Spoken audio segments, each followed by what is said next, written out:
Hello and welcome to Mtoto News Insight. My name is Milka Okupere. National Gender and Equalities Commission, together with UN Habitat UDPK, launched NTSA launched the Access and Mobility Project on May 16, 2019 at Hilton Hotel, Nairobi. The transport system will feature many safe considerations for vulnerable persons, children, and persons with disabilities. Persons with disability could soon start enjoying friendly and accessible public transport following a sustained campaign to mainstream disability in the entire public transport system. The Ministry of Transport is at an advanced stage to roll out bus rapid transit within the Nairobi metropolis, which it has assured come with disability-friendly amenities. National Gender and Equality Commission, in partnership with the UN Habitat and the Institute of Transport and Development Policy, had collaborated on a project titled Access and Mobility, whose goal is to promote the development of a transport system that is inclusive and accessible to all in Kenya, including persons with disability. And these barriers are attitudinal and the physical barriers. The perceptions and the arrangement of our environment in the city needs an overhaul. And we are saying today, as we call it a milestone, is a dream come true for persons with disabilities. What do I mean? I'm saying this for us to appreciate. For a person who has been waking up, a person with a disability who has been waking up at 5, so that he or she, because he is a working person building this country, he or she can be able to arrive in the office. He gets at 5 so that he arrives at 7.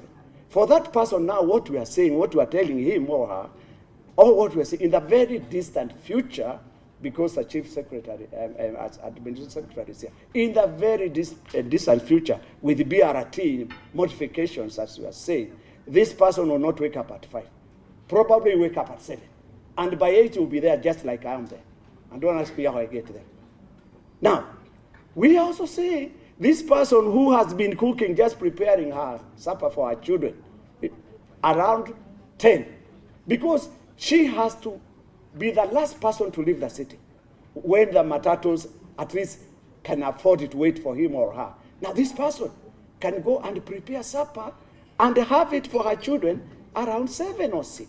Speaking during the launch of the project that featured a procession by people with disability and a showcasing of a modified public service vehicle in Nairobi, Dr. Joyce Mutinda noted that public transport services have been discriminatory and less inclusive of the needs of most vulnerable urban population, largely due to lack of a policy framework and incentives for inclusivity. Ladies and gentlemen, public transport services have been discriminatory.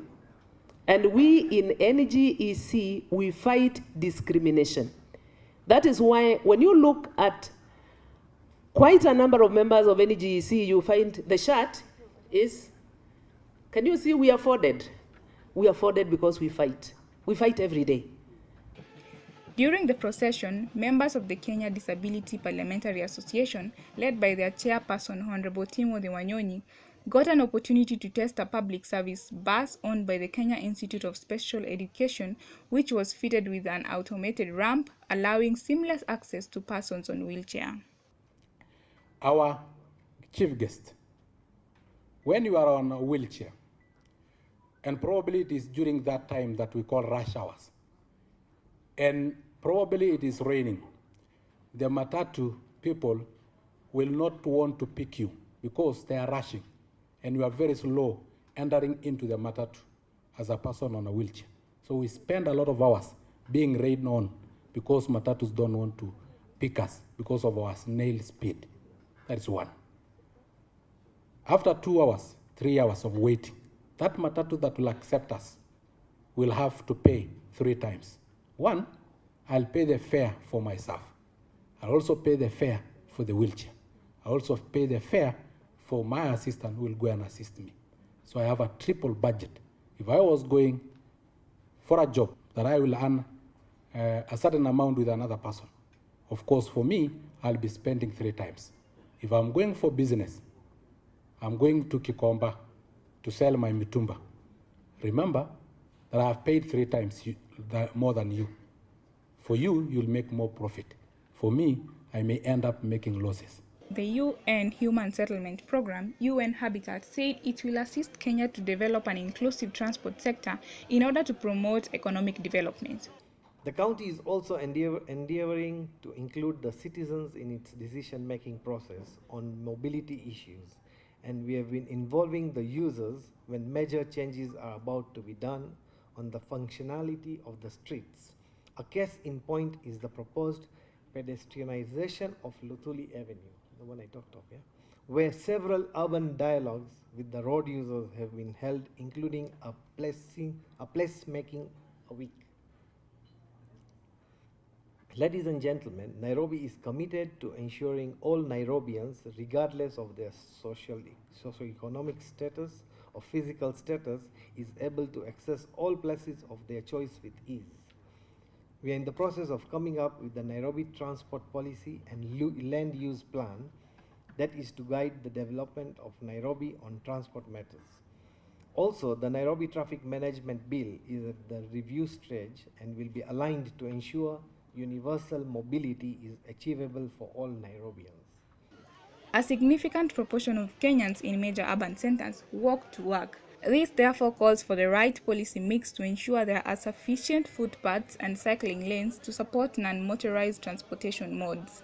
The UN officials say that in order to make the transport sector more equitable, the players in the industry also have to possess the right attitude so that the disabled do not feel discriminated against. Accessibility is not only about the vehicles, but also about the ability to ensure individuals can reach their destinations. Kenya joined the rest of the world in marking the International Day of Families, with this year's theme being Families and Climate Action. Ministry of Labour and Social Protection led families across the country in marking this day by creating awareness on how climate is important towards families' well-being. CS Ukuru Yatani is in his speech said they are embarking on a number of mediations in the family field. The new child bill abolishing putting child in homes and banishing foreign adoptions. We are gracefully embarking on a number of interventions. The new children bill, which is now actually final stages of completion and ready for forwarding through the ages of the National Assembly, has encompassed all this. It has come up with very, a clear roadmap on how to revitalize and revolutionize management of children. We are in the process of abolishing institutionalization of children because we realize that children who grow up in institutions it becomes very difficult for them to fit into society because they have been denied love, they have been denied care, they have been denied opportunities for growth and even self-confidence. UNICEF launched Internet of Good Things Kenya on Monday 13, 2019 at Michael Joseph Center. The free website provided by Safaricom Network makes Kenya the 63rd country in the world to use the platform, where young people and communities can build skills and access emergency information. During a breakfast meeting on May 14, 2019, UNICEF, in partnership with Safaricom, launched Internet of Good Things Kenya, joining 62 other countries. The platform provides a set of resources promoting living better and healthier for young people and communities to build skills and access emergency information. Whether we're talking about improving your career prospects, if you're a young parent, as you've already mentioned, Mary, what do you do with this baby now? How do you engage with your child? How do you prevent diseases, common diseases? And because it's free, when using Safaricom, we know that people who previously have not been on the grid, let's say, in terms of internet and accessibility and information, they have this information at their fingertips. Okay. Among some of the topics covered on the ke.internet.org website include menstrual health, sexual health advice for adolescents, positive parenting techniques, important vaccines for children, and more. Accessing this information is free to any Safaricom network user. So many different sources of information, some great, some not so great.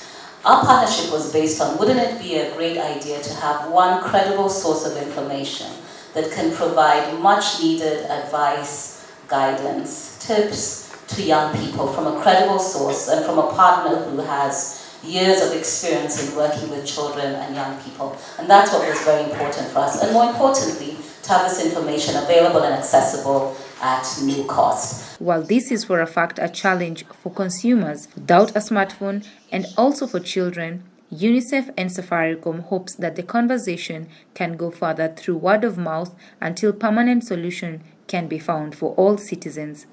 This is the first step. If we hope that this takes off and we have many users, then we will look at how to reach more children, more young people.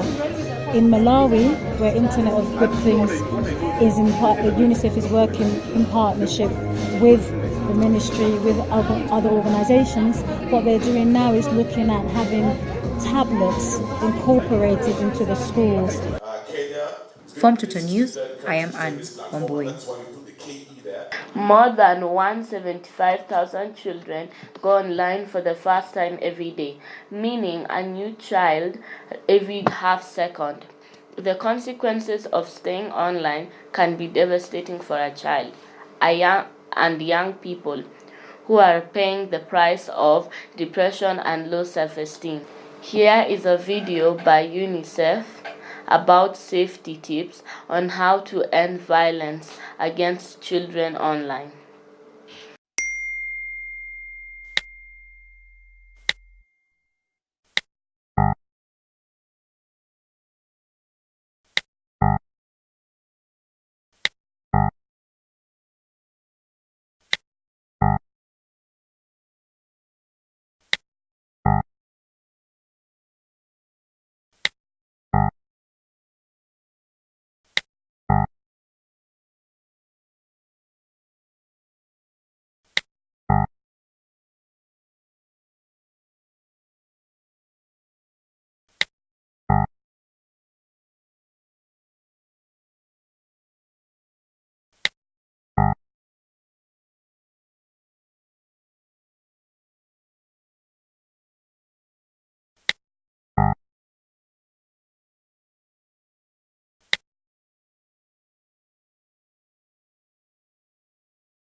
Around 1 in 7 babies worldwide are born with birth weight of less than 2.5 kgs.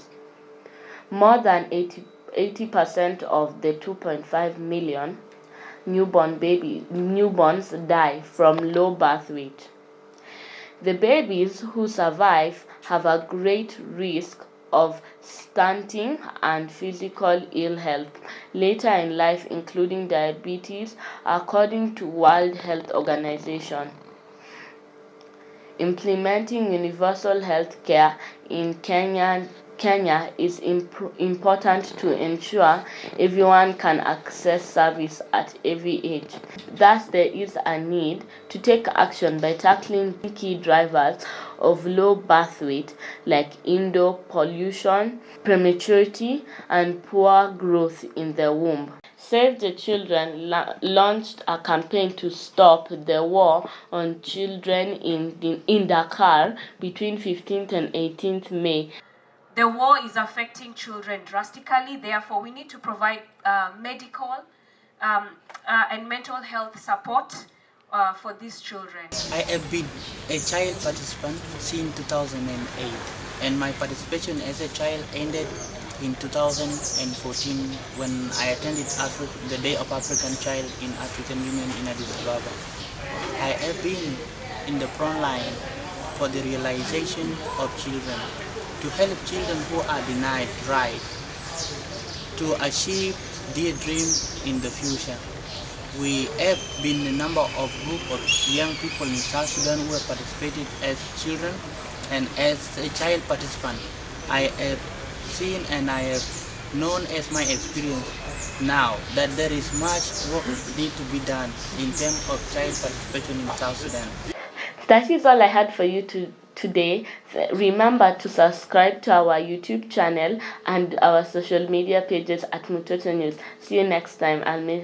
I'm Milka Okopere. Bye.